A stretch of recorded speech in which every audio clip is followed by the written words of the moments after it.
Hi everyone, Danny here, and welcome to Spinelli Speaks and another Sunday night summary with Edward Rutherfurd's Sarum. Now, we skipped last week because it was Memorial Day weekend here in the States, and quite frankly, this chapter was a doozy. If you read it, you know what I'm talking about. So we're going to jump into that tonight and see what we can do. I had to really take my time with this chapter because there was just a lot going on. It was probably the most dramatic chapter I've read from Rutherfurd. So that's in this book, which we've only read 3 chapters, as well as London. I thought this chapter was so dramatic and just so much happening. So before we get into that, just a quick reminder, these are summaries that I'm doing every Sunday evening at 6 p.m. If you've missed any, go ahead and check the description. I'll have the full playlist there for you. And then be sure to make sure you hit that subscribe button and the notification bell so you don't miss a thing. Like I said before, if we have holidays, we'll typically skip. But moving forward, hopefully we won't have to skip any more Sundays. Here we are, Chapter 3, The Henge.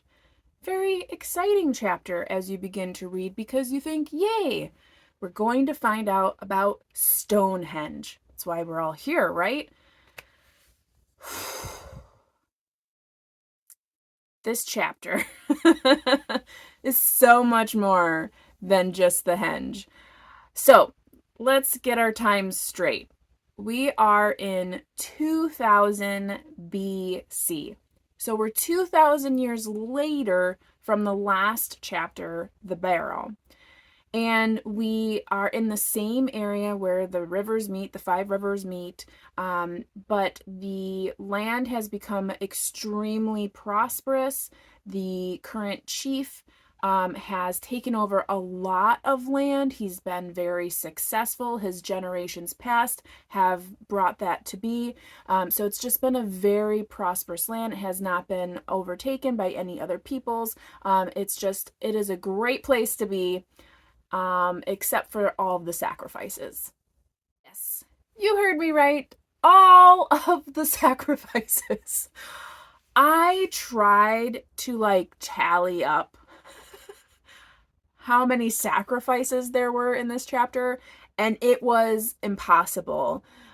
So this chapter is very heavily based in religion or the ritualistic worship of the sun god. And there are an entire grouping of priests who are also astrologers. So if you know anything about Stonehenge, it is thought that it was used to track the solar system, to track the sun and the moon, all of the things. And in this chapter, it kind of really dives into that. So this collective of priests are not only religious men who worship the sun god, but they also are astrologers. So they keep track of the constellations, they keep track of the sun cycles, the lunar cycles. They do all of this. And the main priest, the high priest, whose name is Dluc, who is also the half brother to the chief, which we'll get into in a little bit, he is very fascinated with astrology. So his main goal in his life is to try to figure out the path of the sun's eclipse. So he is very interested in that. He also believes that it is the sun god and that they can track certain things. They can also figure out what's going to happen by doing lots of really weird things. So he is a real pivotal person in the chapter, and he kind of drives a lot of the events. And he's not a bad person, but a lot of what he like decides really affects a lot of people. And when it comes right down to it, he's a like mass murderer because of the amount of sacrifice. So why are people being sacrificed, right? So not only people, but animals. So many animals are sacrificed in this chapter. I think I wrote down at one point there was like 56 oxen, 56 rams, 56 sheep. That was just in one event, which I believe was like a wedding or something, or it was like because they, maybe not a wedding. I think it was when they had their big prophecy, and then they sacrificed all these animals.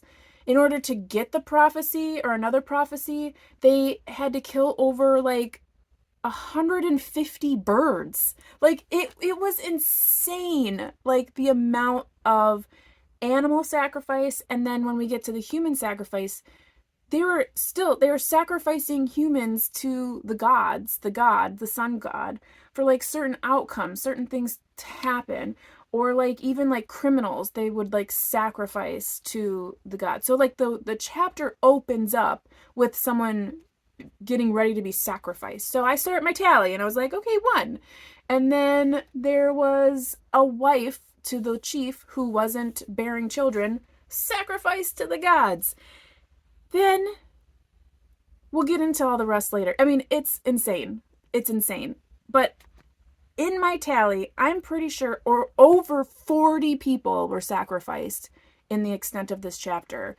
And I may be missing some that just were, I didn't read carefully between the lines. So let's talk briefly about the person who is the real driving force behind all of the sacrifices. Because this chapter, the main part of this chapter is in like 3 bits.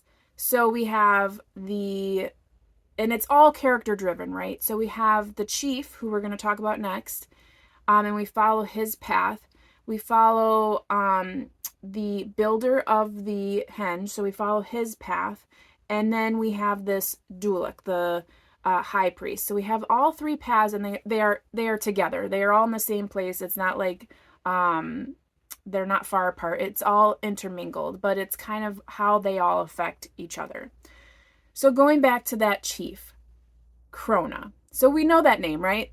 Because of the previous chapters. And he was such a wise and forgiving chief. He took over for both the settlers and the hunters, and they were supposed to kind of like swap, and it was like supposed to be this like great, utopia of great chiefs that were so good for their people. This guy, oh my gosh, like, I don't know what went wrong in the lineage, but this guy is mad. Like, we think Henry VIII is bad for like beheading a few wives here and there. This guy, I can't even tell you how many wives he had because they were just like flowing in. So this is what happens. Krona is the chief. And it's a very prosperous land. And the going's getting good when the going's getting good. But as soon as it all derails, it derails very, very, very badly. So he has his wife, Ina, who is his like main wife. And then he has several others, of course, which are unnamed, unknown. We don't know. But we just know there's other wives in the mix. And he had 2 sons. I believe they were like 16 and 14. And they get a visit from mariners, which is great. This is like travelers from beyond the sea. They give information about, where they've traveled and where the sun is. So Dluc is really interested in this. And when they leave, the sons and a few other people get on their little rinky-dink boats because they just have like canoes and stuff at this point. But the mariners have like real vessels with sails and everything. They like go out with them to like see them off, and a storm comes a brewing, and Krona loses his male heirs. So he becomes obsessed with a male heir. You know, maybe Henry VIII has a little Krona in him because, my goodness, this was an obsession. So he began taking on wives in order to breed, essentially. So again, role of women, breeders, to get a male heir. And it is kind of that, the way that it works is the high priest, Dluc, who is actually Krona's half-brother, because typically how the lineages happened, the chief is a descendant of Krona, and then their high priest, because, they want to keep it in the family, is a family member.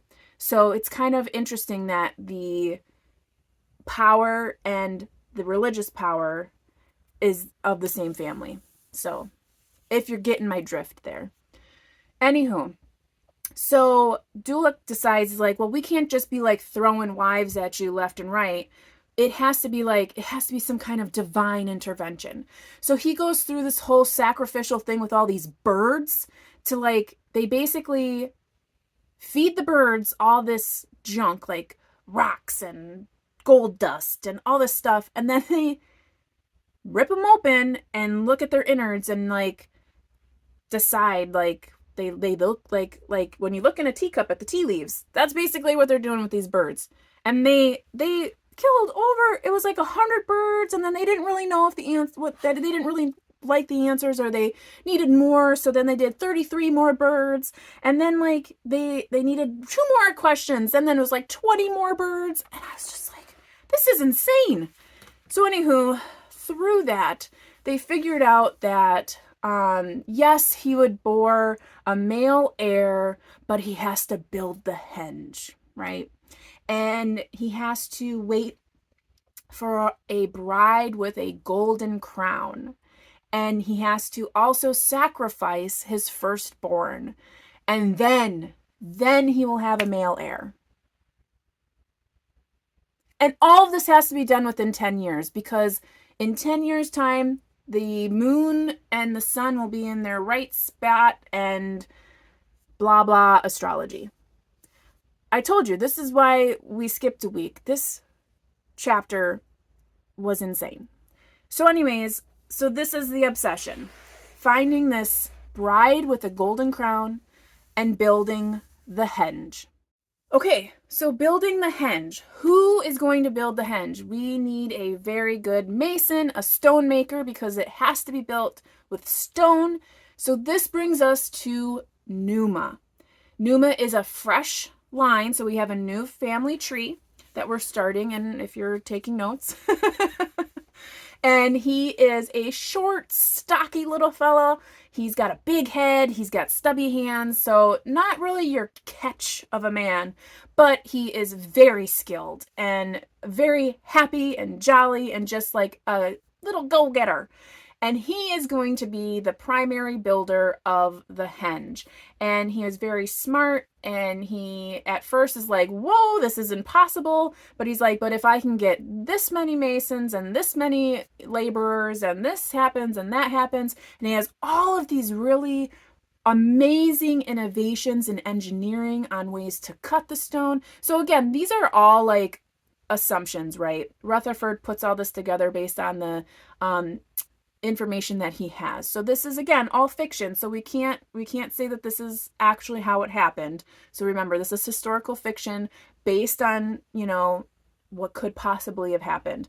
But it was very fascinating to kind of read about how these stones could potentially have been cut, how they potentially could have been brought to the space that they are, how they were erected in the way that they were, and just why they were positioned in the way that they were. Because again, going back to that Dluc and his astrological ambitions, if I could speak correctly, excuse me, everything has to be placed a certain way so they can read the stars, so they can see the eclipses and all of these different things. So it has to be perfect. It has to be precise. And Nooma is the man to do the job. We also meet his friend, Tark, who is of that Tep line, and not that bad of a guy. So I know we have these like predispositions about these family lines, like, you know, assuming when they start that they're pretty good people. We're assuming that they're going to be pretty good people down the line. I don't think it's really going to come to that in this book, because so far Krona's line started out okay, and then it's diabolical in this chapter. Tep's line started out not so good, and I would say he's like in the gray, like morally gray, like your morally gray anti-hero. Like he's not really perfect, but he's not really bad either. So we have Tark, and he is a riverman. He's still part of the hunter group, and he is like an all-around kind of catch-all kind of guy. He gets along with everyone. He trades with everyone. He brings stories. He has a beautiful singing voice, and he's just an all-around kind of like go-to guy. So he's friends with like everyone, right? Well, Nooma and him have a friendship, and Nooma working on the henge, and, you know, decides that after seeing all these slave girls that everyone gets to spend 2 days with when they need a break, again, role of women, breeders and basically like sex workers when they're not being slaves. Anywho, he decides he wants a woman for himself. And Tark goes, okay, friend, I'll go find you a woman. So he talks to all of the local farmers and kind of picks out what would assumingly be the best one for Nooma, considering he's not that great of a catch. But he would be if he does well in the henge, right? Who wouldn't want to be in good standing with the priests, right? And that's how he gets this particular farmer's daughter, Ketesh. And Ketesh is like 14, of course, you know, she's a child, and she really does not want to be married to Nooma, but it's not really her decision, is it? It's her father's decision. And for 5 pelts, ding, ding, ding, you got it, they get married. So she is married to Nooma. It's not that great of a marriage, but she does her duties, and it is what it is. They have a son, Nooma T is his name, which, by the way, they don't even get to pick their names. The priests do. So you can see how much influence the power, so chieftain power and religious power, has over these people. So anywho, he's off building the henge, being married to Ketesh, and let's get back to Krona. Okay, so like we said, bunch of birds were sacrificed in order to find out what needed to happen in order for Krona to have an heir. And they think that with this golden crown business, maybe it's a daughter of Ireland, because they know that Ireland is a huge maker of like gold jewelry. So they just like assume like, oh, maybe it's a daughter of Ireland. So they send a priest up to Ireland, but it takes forever. It's like 2 years. Finally, he brings back a bride. She's okay looking, but she's been sold. She, you know, whatever. And now she's this bride of Krona. They have this really weird, like, ceremony, like marital ceremony, that has this like cornstalk person for like fertility. And yeah, I can't remember. Maybe that was for the second. There's another bride. We'll get there. Anyways, this first bride's name, I think, was Raku. Let me look. Let me check my handy dandy timeline here. Yes, the first bride was Raka. So she came from Ireland. And she was just like, I am here to give you spawn, basically.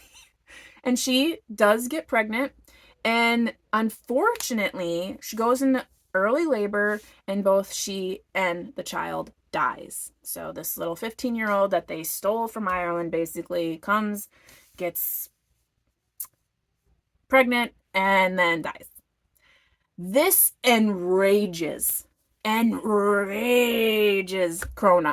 to no end. He is obsessed. He literally like goes mad and then goes on a rampage. And every 3 months for 19 cycles, he steals children basically because they're all like, just as long as they've gone through puberty, he is like you.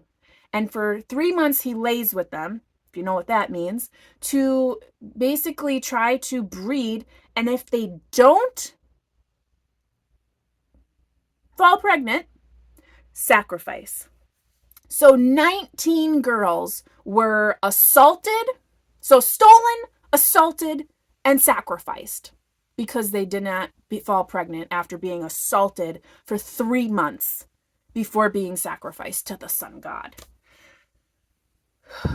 I know, I'm getting very heated. And this is fictional, guys. This is all fiction. This is fiction. But I imagine, like, yes, this probably happens. It's happening. Anywho, moving on. So that happens for 19 girls. Until finally, one day at the slave traders' port, there is this miraculous thing that happens. A young girl of 15 with golden hair. At this time, no one had ever seen someone who was blonde. Okay, this is the first vision of a person with blonde hair. No one had ever seen someone without like dark hair before. And it is immediately decided that is the bride with the golden crown.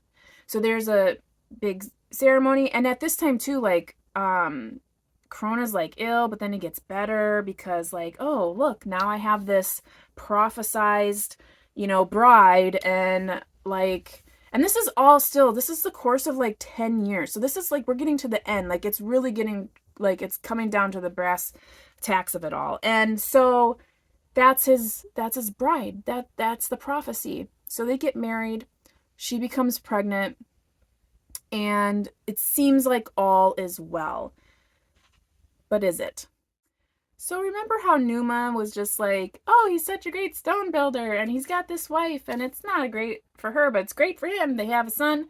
Well, Tark, being as he is, falls into a little bit of an affair with Katesh because, of course, like, her marriage isn't a love match.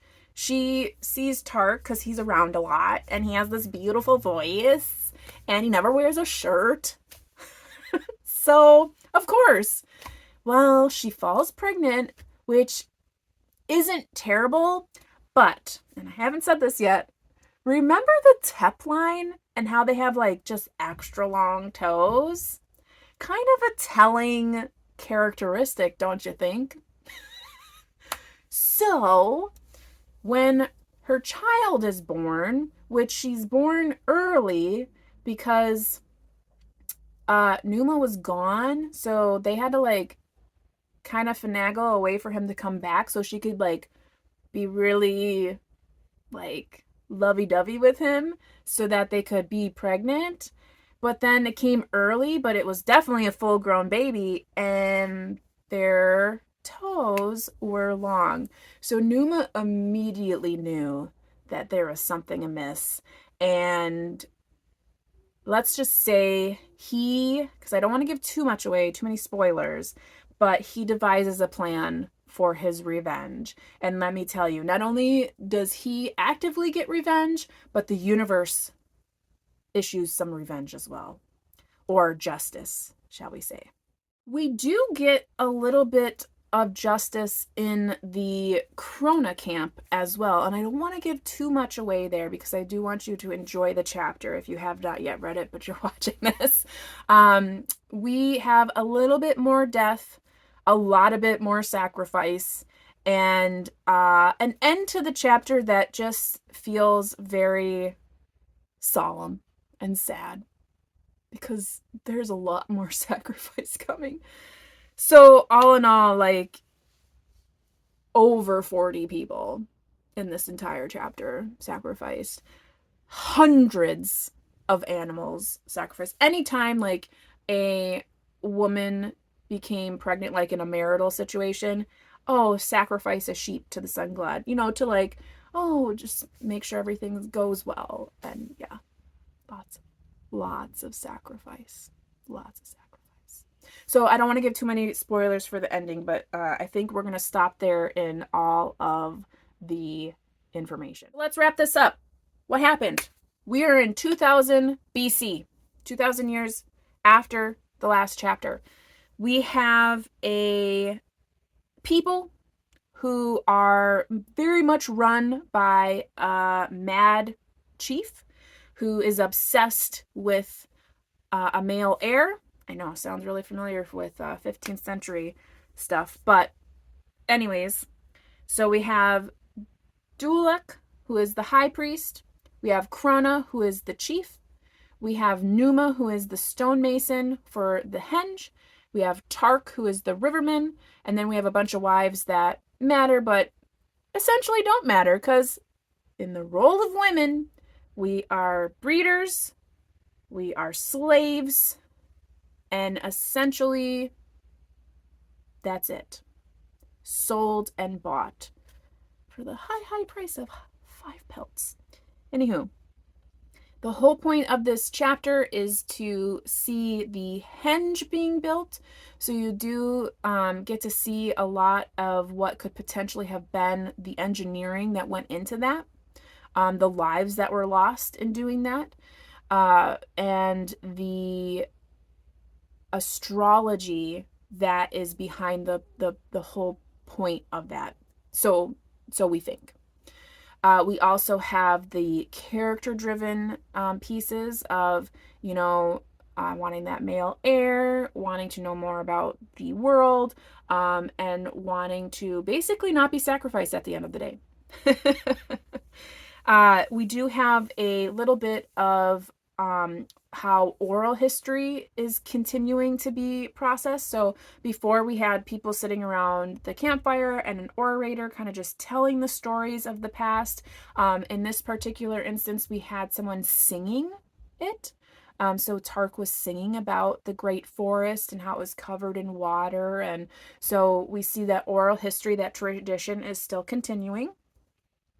And we saw the introduction of those mariners. So we had trade before, like through river routes and crossing the lands, but now we have mariners who are really like seafarers who have come from a great distance with things that we've never seen before. Tiger pelts, blonde women, all these things that we have never seen, and information about the world that we have not yet seen. We still don't know that the world is round at this point.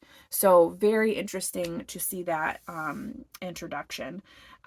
So yeah, it was an extremely intense chapter. I was having a very hard time with the amount of sacrifice and the real barbarity. Barbarity? Is that a word? Barbaric? Whatever. The violence towards women, especially. Anyways, let's go ahead and close here. I am sure this is very long already, but I hope that helped you with the chapter, because the chapter is insane. Very character driven, very much like about these insane characters. But I really did like the pieces about the henge as well. So we're going to move on to the next chapter next week. I hope that we'll see you there Sunday at 6 p.m. Central Time. Check the description for the playlist if you need to catch up. And we'll see you next week. Until then, I hope you're reading something fantastic. Maybe a little Sarum. And taking care, staying safe, and as always, you know how it goes. Happy reading. Bye.